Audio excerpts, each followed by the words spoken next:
So in this video, we'll be discussing about a concept called a serial peripheral interface. So in the previous video, we have discussed about a I square C. Now we'll be discussing about a serial peripheral interface.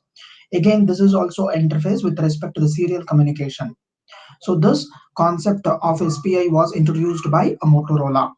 So SPI is a single master, a multi-slave system. So it will be working with the principle of a single master and multi-slaves. It will be supporting multi-slaves and but a single master at a time. So there may be a usage of 3 or 4 masters, but one master will be active at a time. So SPI requires a 4 lines, that is MOSI, MISO, SSELK and SS bar. So MOSI and MISO means master slave. OI means output and input. Master out, slave in. MISO means master in, slave out. SS means a slave select. And SSELK, as the name specifies, it is responsible for sending the clock signals. And now you may bother why you require a slave select. As we have already told that this particular concept is working with the principle of single master and multi slaves.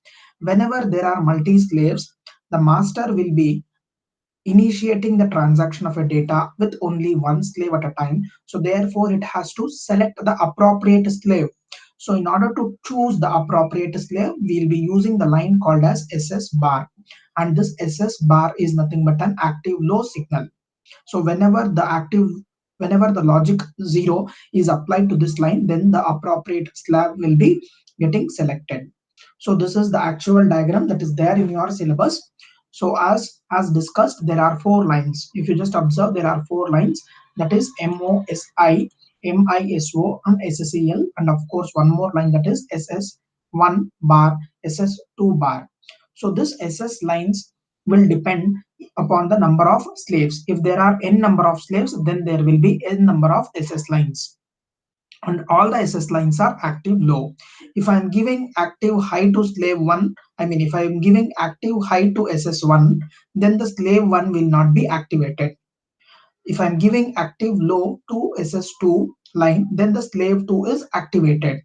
So it means that the master is wishing to have the transaction of a data with slave 2. So MISO and MOSI are the 2 pins which are required in order to send the data and to receive the data.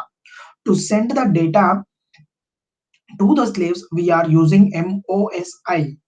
Okay, MOSI pin is used in order to send the data to the slave. That's why it is master out, slave in.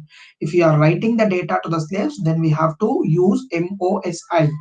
If we are reading the data from the slaves into the master, we have to use a pin that is MISO.